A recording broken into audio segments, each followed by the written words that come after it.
Oke, baiklah, 2 minggu sudah berlalu. Yang pertama kemarin kita ujian tengah semester. Minggu lalu kita sudah melaksanakan penambahan untuk ujian tengah semester. Kali ini kita akan membahas mengenai kesenjangan sosial. Kemarin sudah kita pelajari apa arti kesenjangan sosial. Untuk materi kali ini kita akan mempelajari faktor penyebab kesenjangan sosial, upaya menangani kesenjangan sosial, dan juga bentuk-bentuk ketidakadilan. Jadi, untuk memahami materi kita, silahkan simak video yang Ibu berikan. Nah, terlebih-lebih nakku, tetap jaga kesehatan, jangan malas mengumpulkan tugas. Salam sehat, salam SFD. Terima kasih. Oke, setelah 2 minggu berlalu, kita sudah melaksanakan ujian tengah semester. Lalu minggu kemarin kita juga sudah melakukan yang namanya penambahan nilai. Untuk kali ini kita lanjut materi kita.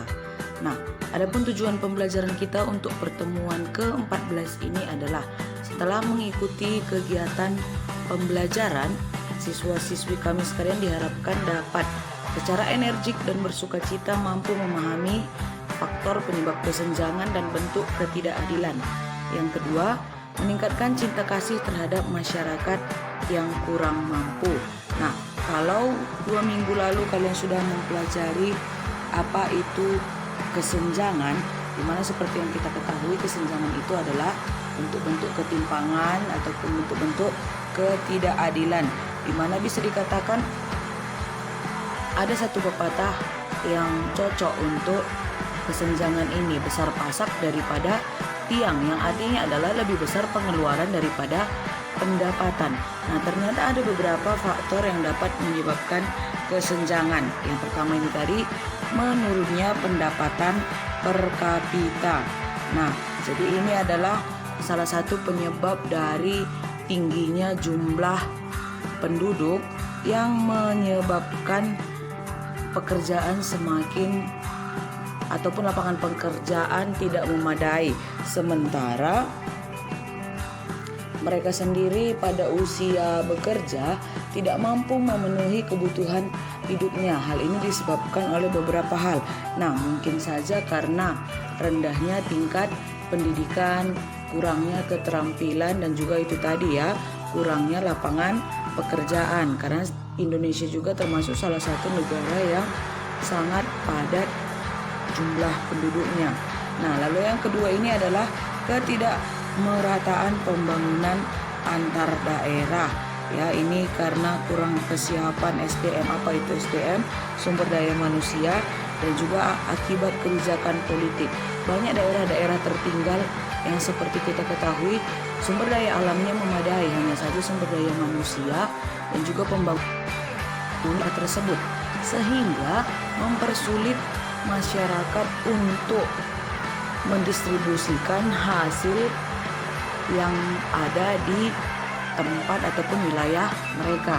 Ini dapat mempengaruhi pendapatan dan juga mempengaruhi yang namanya ekonomi. Nah, lalu rendahnya mobilitas sosial ini banyak terjadi pada masyarakat yang tinggal di daerah desa karena mereka tidak suka yang namanya wirausaha dan juga yang namanya persaingan. Seperti yang kita ketahui, mobilitas sosial itu adalah perpindahan status penduduk dari satu status ataupun dari misalnya satu tingkatan ke tingkatan yang lain, terjadinya pergerakan. Nah, jadi di sini adanya cara berpikir yang masih tradisional. Mereka beranggapan bahwa ya cukup, misalnya mereka tinggal di desa, sudah cukup sampai di situ, tidak harus melanjutkan ke kota untuk bersekolah ataupun untuk meningkatkan status mereka. Nah, ternyata ada beberapa upaya ataupun di sini atau ada beberapa sikap perilaku individu, ya, sikap perilaku individu yang dapat dilakukan itu untuk apa? Nah, sikap ataupun perilaku individu ini dilakukan oleh kelompok masyarakat untuk menyesuaikan ataupun untuk mengatasi yang namanya kesenjangan itu tadi. Yang pertama adalah dengan cara pola hidup sederhana, ya. Jangan nanti seperti prinsip mamisoka, malu miskin sok kaya ya. Nah, jadi hidup sederhana ini ternyata juga sangat menguntungkan di dalam mengatasi kesenjangan sosial karena dapat membantu kita untuk lebih mengirit pengeluaran. Nah, yang kedua adanya sikap peduli dengan warga yang kurang mampu. Lalu yang ketiga meningkatkan pendidikan. Melalui peningkatan pendidikan ini ternyata kita juga mampu untuk mengurangi yang namanya kesenjangan. Yang terakhir itu meningkatkan kreativitas tanpa batas katanya ya. Karena seperti sekarang banyak kita ketahui orang-orang sudah mulai melakukan kreativitas ataupun melakukan atau bahkan menunjukkan keahlian dalam bentuk keterampilan untuk mendapatkan penghasilan atau untuk mendapatkan uang. Tidak hanya harus dengan bekerja di kantor ya. Banyak orang yang sudah menggunakan misalnya seperti konten YouTube, Instagram, tetapi tetap dalam hal yang positif, bukan seperti artis-artis yang sekarang itu panjat sosial ya. Mereka rela membuat suatu hal yang membuat mereka viral, lalu mereka terkenal tapi hanya sebentar. Tetapi lebih baik ataupun alangkah baiknya kalian ataupun siapapun nanti itu menunjukkan kreativitas tanpa batas itu melalui hal-hal yang positif, bermanfaat bagi orang lain dan juga menambah penghasilan bagi diri kalian sendiri. Oke. Nah, ternyata ada beberapa upaya pemerintah dalam mengatasi yang namanya kesenjangan sosial. Yang pertama ini adalah pemberian subsidi khususnya bagi masyarakat yang kurang mampu. Contoh misalnya, mungkin ada beberapa di antara kalian yang mendapat KIP, Kartu Indonesia Pintar. Nah, ini sangat membantu di dalam bidang pendidikan karena ketika misalnya nanti kalian bersekolah ataupun melanjut lebih tinggi lagi akan diberikan bantuan berupa beasiswa ya. Nah, tidak hanya itu, pemberian subsidi ini juga misalnya BLT, bantuan langsung tunai. Apalagi di masa pandemi corona ini, pastinya di antara beberapa kalian mengetahui bahwa ada orang tua yang mendapatkan bantuan 600.000 per bulannya dari pemerintah, yaitu termasuk pemberian subsidi. Nah, atau ada lagi pemberian subsidi gas 3 kilo, atau ada lagi pemberian beras bulog, itu termasuk pemberian bantuan dari pemerintah. Nah, yang kedua itu menggalakkan program UMKM. Apa itu UMKM? Usaha mikro kecil menengah, melalui modal bergulir ataupun melalui pelatihan. Contoh misalnya para ibu-ibu itu dilatih untuk mengerjakan sesuatu yang selama ini mungkin misalnya hanya sebagai ibu rumah tangga atau hanya bertani. Mereka diajari untuk misalnya menyalon ya. Mereka diajari bagaimana cara untuk mengembangkan bakat mereka, misalnya melalui jahit-menjahit, atau misalnya produksi makanan, atau misalnya membuat sebuah kerajinan tangan. Nah, ini termasuk salah satu program yang dilakukan untuk mengatasi kesenjangan sosial. Ada kaitannya dengan pelatihan kewirausahaan ini tadi. Memang lebih tepatnya kalau yang nomor 2 ini adalah pemberian modal kepada mereka yang memiliki usaha kecil menengah. Seperti yang sekarang ini kita ketahui ada bantuan dari pemerintah sekitar 2.400.000. Ini khusus untuk mereka yang memiliki usaha kecil-kecilan ya.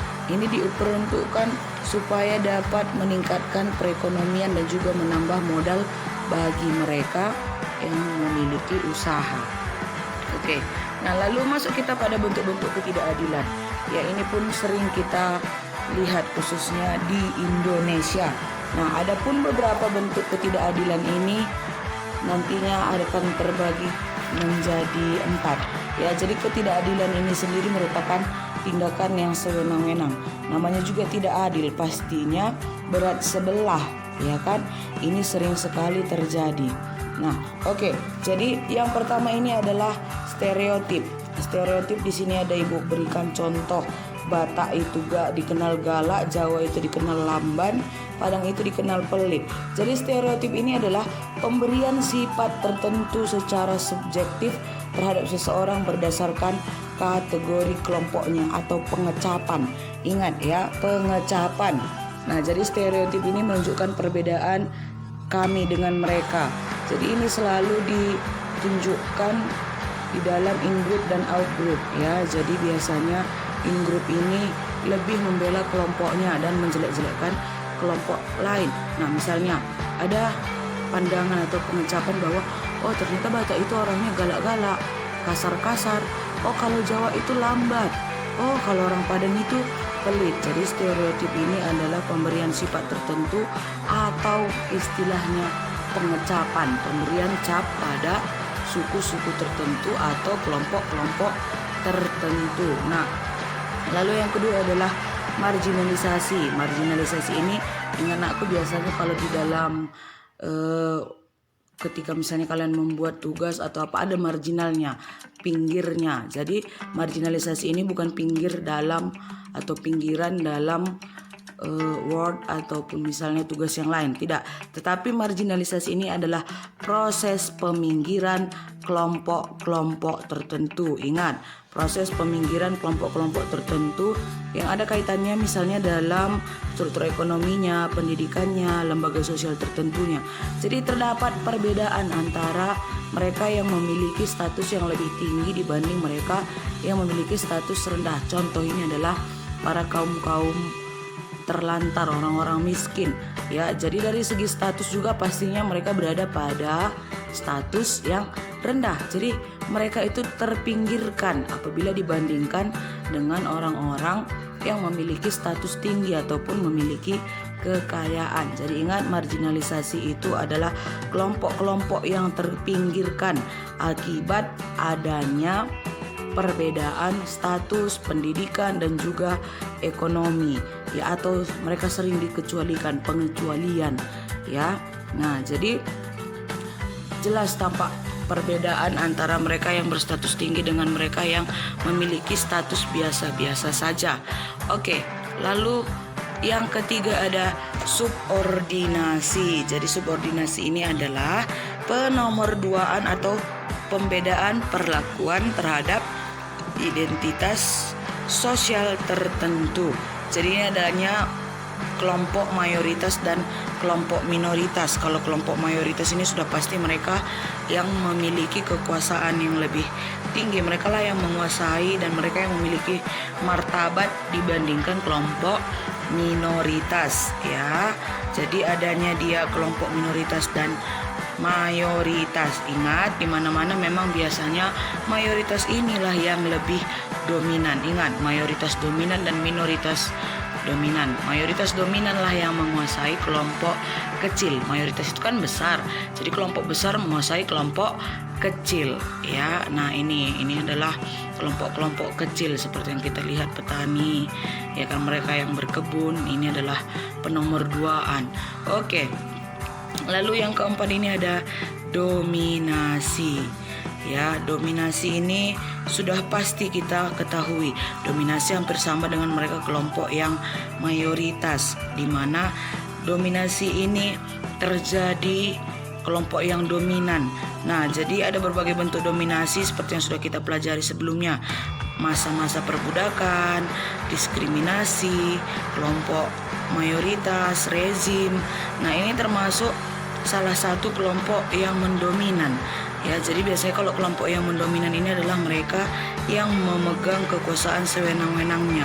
Jadi ini adalah beberapa contoh ataupun bentuk-bentuk ketidakadilan yang terjadi di Indonesia. Biasanya kalau kelompok dominan ini mengeksploitasi mereka yang kelompok kecil. Nah, jadi ini adalah beberapa bentuk ketidakadilan. Jadi sudah dapat kalian simpulkan bahwa ketidakadilan ini merupakan salah satu juga bentuk kesenjangan, ketimpangan, ya, ketidakmerataan.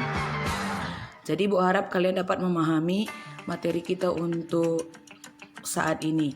Nah, untuk kelas 11 cukuplah yang kemarin pertemuan ketika datang ke sekolah, banyak yang tidak mengerjakan tugas, banyak yang tugasnya menumpuk. Nah, itu akan mempersulit dirimu sendiri. Kamu yang menciptakan atau kamu yang membuat dirimu menjadi kelompok minoritas. Jangan mau dikuasai oleh kelompok yang lebih tinggi berdasarkan tingkat kemalasan. Semakin kamu malas, maka akan semakin tertinggallah dirimu. Jadi cukup sekian materi kita untuk saat ini. Tetap jaga kesehatan dan Ibu ucapkan salam sehat, salam SFD. Terima kasih.